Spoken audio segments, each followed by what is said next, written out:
All right, Flight Sim community, this is Beetle Beast, and here we are on the ground in Ozark, Blackwell, Mississippi. Going to make our last leg of this journey across the state of Mississippi, landing in Alabama in a town called Donaldson. We will be going over another place called Dothan. It's a Class D airport. I've got my GPS turned off. We're going to attempt to see if we can do this with some non-GPS related navigation.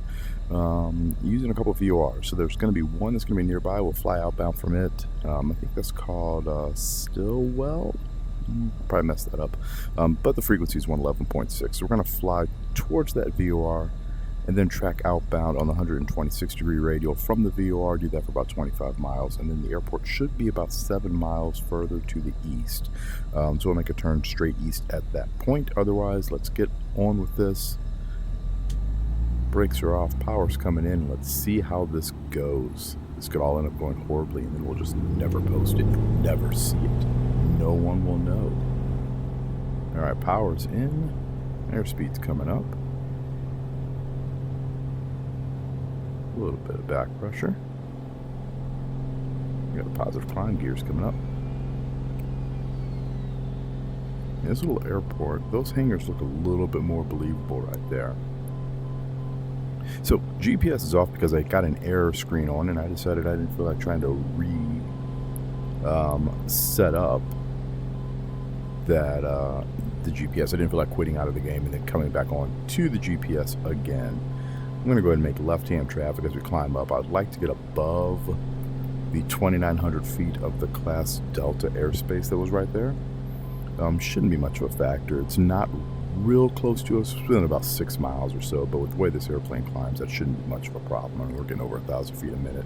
We're going to make a basic pattern here. We're rolling from a crosswind towards a downwind, then I'm going to exit over to the east, crossing midfield and heading east away from the airport. We need to get up to, like I said, 2,900 feet to be above that other airspace that we're going to be running kind of nearby.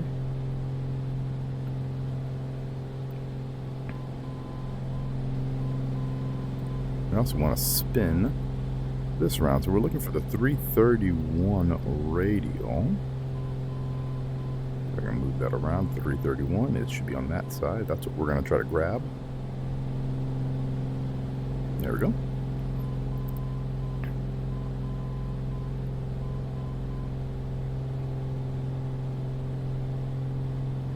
And when did my collar flaps open?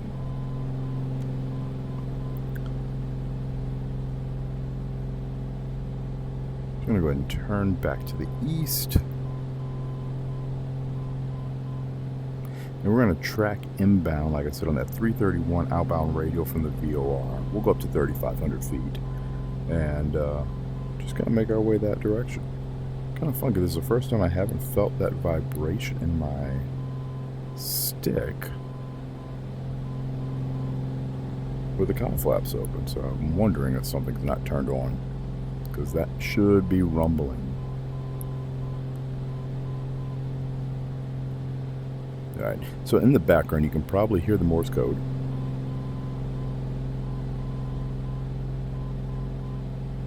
And that's just on because we've got our nav 1 pushed in so that you could hear it and identify it.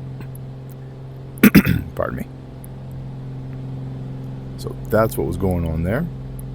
You can see real quick. I'm going to try to get this thing to start flying level. We are 12 miles away from the VOR. If you notice, it says that we're doing 64 knots. You can tell that that's obviously not accurate. We're showing 160 knots indicated airspeed right now.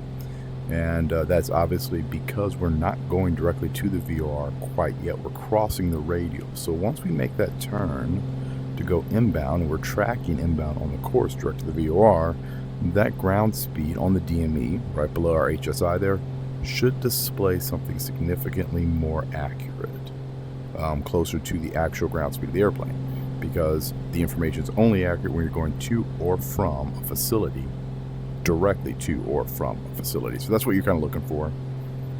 And as you see here, now it shows 168 knots. We're 10 miles away, so when we leave it, we're going to actually fly outbound on the 126-degree radial. I'm just going to go ahead and put that on my course with my heading bug, just so I know where I'm going to be turning to on my next leg.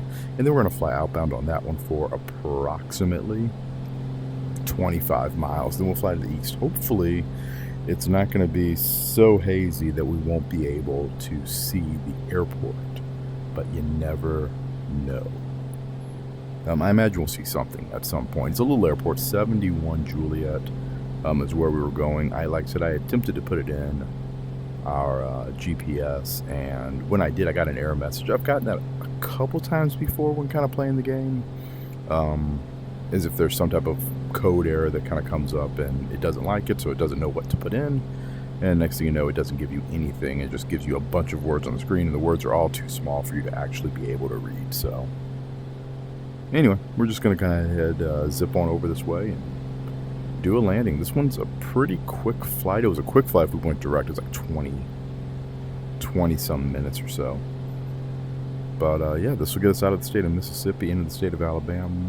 Or I lied. We left Mississippi already. We're in Alabama. We're about to leave Alabama and touch Georgia. I totally said that wrong. Sorry about that. We're going into Georgia. Yeah, I backed us up a state. They all look kind of the same from the top. Anyway, we're going to touch Georgia, and then from there it's jumping on down into Florida. And I can feel pretty good about that because I realized that by myself while I'm up here flying. But yeah, so that's going to be the plan. We're just going to zip on over here and land. There should be, let's see, how far are we right now? 5 miles away from the fix. That other airport, yeah, there it is, right below us. That's the Class D airport that we were talking about. At 3,500 feet, we are above their airspace, so you don't actually have to talk to them. You just go zipping around here, and you never have to say anything. So life's good.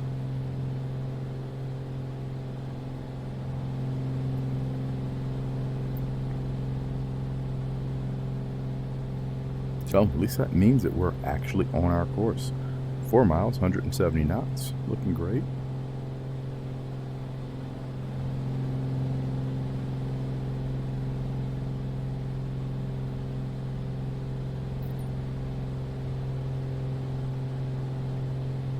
So after we pass over the VOR, we're going to go ahead and we'll tune our HSI course indicator there around to 126 degrees, and that'll guarantee us that we're going to be able to track outbound on that 126 radial from the VOR. This is actually, it's not a Victor airway that we're on. This is a military training route. It's a T route. So just something that goes around this area. There's probably normally a lot of military aircraft that be flying around on it. It's a special use area, actually. There's a bunch of military airfields, military training areas that are down here. So that's really kind of what you would be seeing a bunch of. I would not go around flying on one of these as a civilian pilot flying around. You run the risk of dealing with some new guy flying a military piece of equipment that they may not be very familiar with. I'm not saying anything bad about military pilots. I'm just saying you get new ones and they are flying normally somewhat fast aircraft. Well, down here you're probably getting a lot of helicopter traffic. But either way, you'd have to keep your eyes open, and you might be safer away from a corridor that every other airplane is trying to fly down. Alright, so as you can tell there, we just went over the VOR. Spin this around to 126.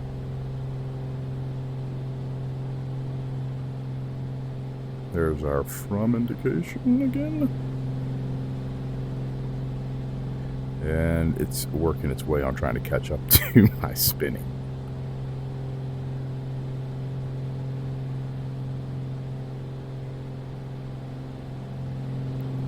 Watch the altitude. That went a little crazy there. That was me being a little dumb, not paying attention as I was trying to twist a knob and pet a cat at the same time. And of course, it's coming in right now. Alright, so we're going to fly outbound on this one, like I said, for about 25 miles. And then it should be a little bit of a left turn straight east. And our airport, 71 Juliet, should be right over there, Donaldson. Shouldn't take too long at all for us to get there. We're over an outer marker for that airport that we just flew over.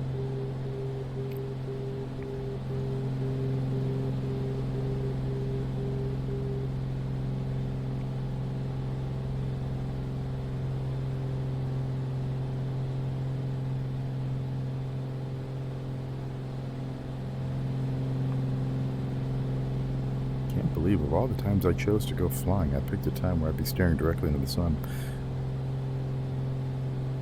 I do like the low altitude fog though, they did a good job with that, looks pretty good. Especially this time of day, that's exactly what you kind of expect to see out here. Game visually is just pretty stunning. And you know what, I've got this thing in godlike mode right now with virtual desktop. I'm getting 56 frames per second at 3,500 feet. That's pretty phenomenal. Give ourselves a little bit more course correction. Seems like there's a little bit of wind kinda helping it creep ever so slightly off.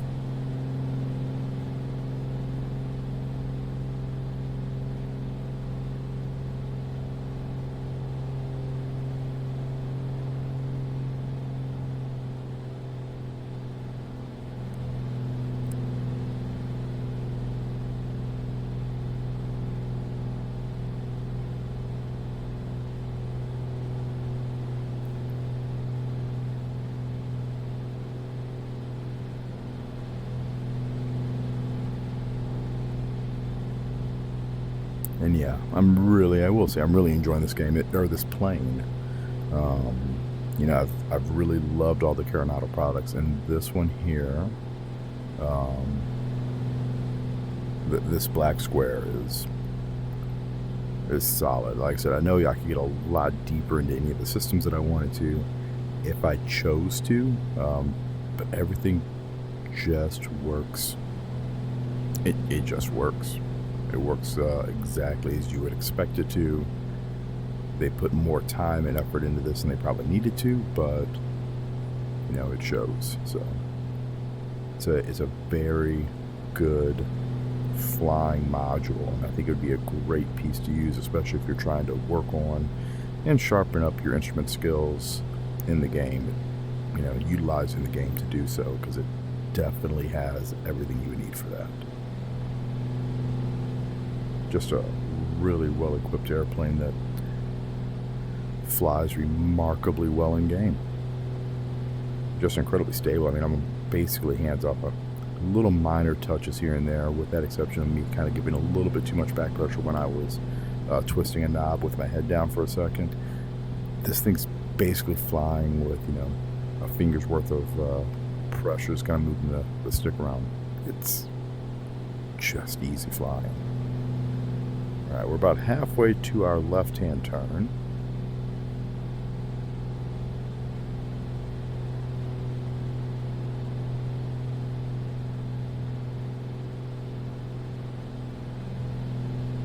And then from there, like I said, it's about a 7-mile jaunt to the east. And we should find ourselves an airfield. Do believe that river might be our border between Alabama and Georgia. I don't have my chart up to be able to see it because I'm in VR, but that's pretty much what I'm thinking right there.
map. I can't get it to where...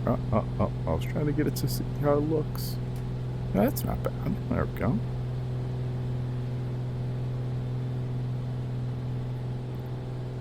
Not really needed, but it works pretty well. Cool effect. It's like you're really there.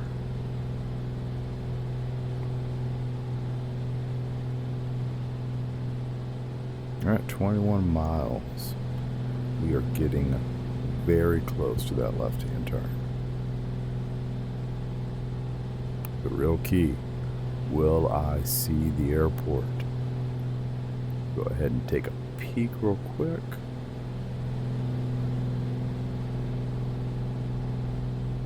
At 17 Juliet. Donalsonville. 143 feet. Do they have weather reporting? They don't, but the nearest one, calm winds, 30-14. 430, that's pretty much right there. Like I said, it's a very quick flight, so 140 feet. So we'll go on down to about 1,200 feet or so for our field elevation. And we'll be landing. Looks like they have a 1-9 there, so we'll be landing to the south. Will be kind of the plan. I'll fly over midfield. We'll see if there's any wind on the windsock, but probably just make left-hand traffic for 1-9. All right, I'm going to go ahead and start that turn to the east.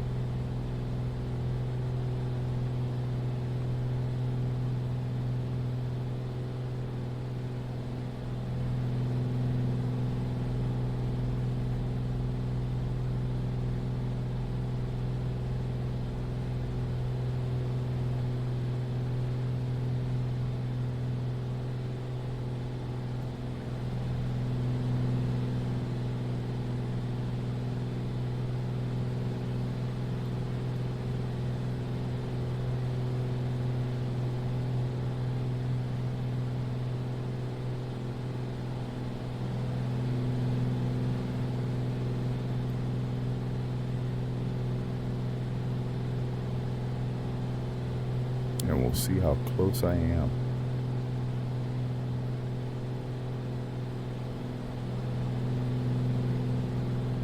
And to be fair, the measurements were done very quickly. And not in any type of scientific method. So we'll kind of see, just like I said. Hopefully we see something when we get a few miles here off the course, but there's no promises.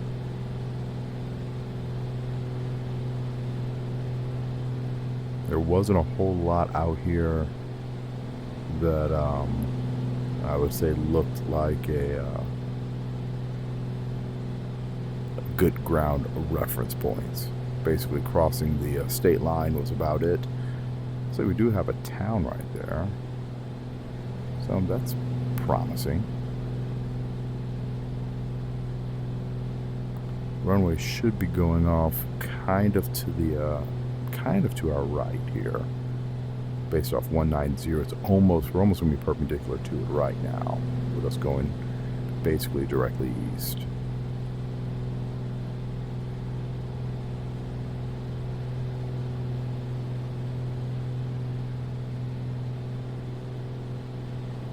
Maybe right there. Something straight. Let's make that little turn. Let's take a peek.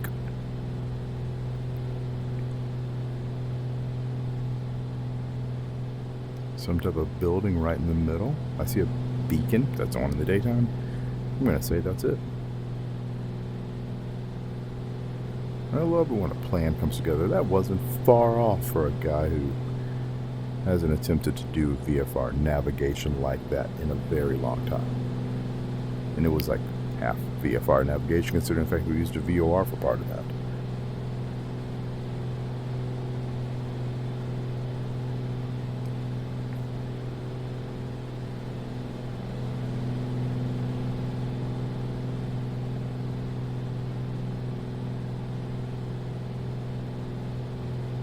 Now see where the windsock should be, but there's no windsock there.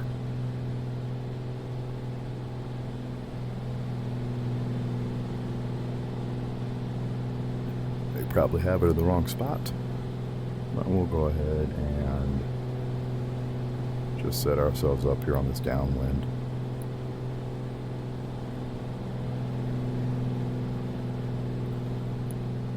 Widen it out ever so slightly.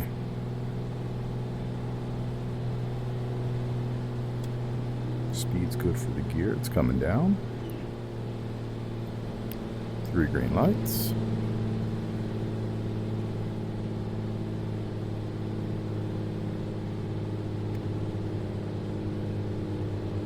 Approach flaps coming in.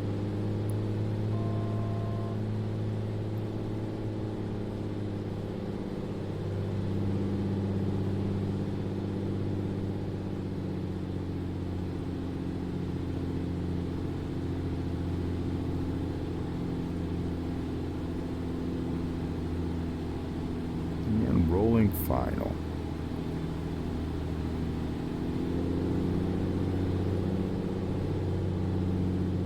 Gears down. Flaps coming in for the finals.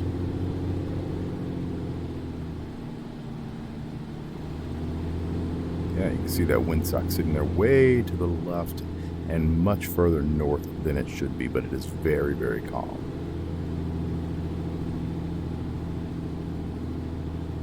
All right, field is made, power's coming out. Round out.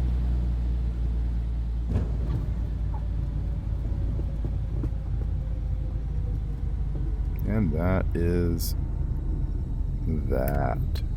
Welcome to Georgia. I do believe this is our only landing in the state of Georgia, because we're going to be kind of flying back once again to the south and east as we kind of continue on this little bit of a journey. But that is that. Nice, easy, quick, great performance. 55 frames per second still here on the ground. Granted, once again, we're in, I don't want to say BFE, but we're definitely not in any type of busy location. Yeah, I like these hangars here a lot better than the ones that we were seeing otherwise. Anyway, thanks for watching. Appreciate you guys, and hopefully you guys are all having fun in the game. Happy simming. We'll see you on our next leg of the journey. And until then, have fun, and thanks for checking in. We'll see you.